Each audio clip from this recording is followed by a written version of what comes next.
બકરા ઈદના પાવન પર્વને ધ્યાનમાં રાખીને સુરતના ભેસ્તાન પોલીસ સ્ટેશન ખાતે શાંતિ સમિતિની વિશેષ બેઠક યોજાઈ હતી।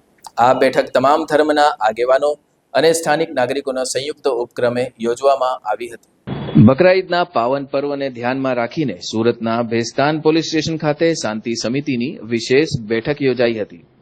આ બેઠક તમામ ધર્મના આગેવાનો અને સ્થાનિક નાગરિકોના સંયુક્ત ઉપક્રમે યોજવામાં આવી હતી। બેઠકમાં 50થી વધુ લોકો ઉપસ્થિત રહ્યા હતા। શાંતિ સમિતિની આ બેઠક દરમિયાન બકરા ઈદના તહેવાર દરમિયાન કાયદો અને વ્યવસ્થા જળવાઈ રહે તે માટે ચર્ચા કરવામાં આવી હતી। પોલીસ દ્વારા સમાજના આગેવાનોને સ્પષ્ટ સૂચના આપવામાં આવી હતી કે કોઈ પણ પ્રકારનો અપ્રિય બનાવ ન બને, તમામ લોકો શાંતિપૂર્ણ રીતે તહેવારની ઉજવણી કરે અને પરસ્પર સૌહાર્દ જળવાઈ રહે।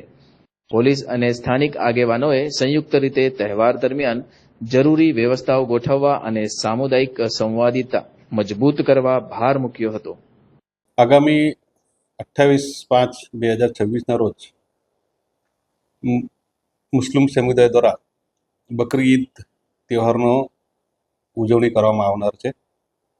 આ તહેવાર દરમિયાન કાયદો વ્યવસ્થા જળવાઈ રહે તે સારું આજરોજ ભેસ્તાન પોલીસ સ્ટેશન ખાતે મુસ્લિમ આગેવાનો તથા આ તહેવાર સાથે સંકળાયેલા ઇસમોની એક મિટિંગ કરવામાં આવી।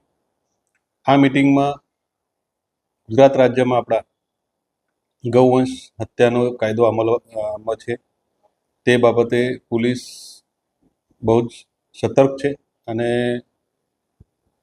આ કાયદો અમલમાં લાવવામાં કટિબદ્ધ છે તે બાબતની બધાને સૂચના આપવામાં આવી। બકરી ઈદ દરમિયાન જે નીતિ નિયમો પ્રમાણે ધાર્મિક તહેવાર છે એ નીતિ નિયમો જળવાઈને ધાર્મિક તહેવાર ઉજવાય તે માટે તમામને સૂચના આપવામાં આવી અને જે આજે આગેવાન હતા એ લોકોને પણ સૂચનો અમે સાંભળ્યા। એ બાબતે બંને સાથે મળી આ તહેવારમાં કાયદો વ્યવસ્થા જળવાઈ રહે તે સારું તમામને સૂચના આપવામાં આવેલ છે।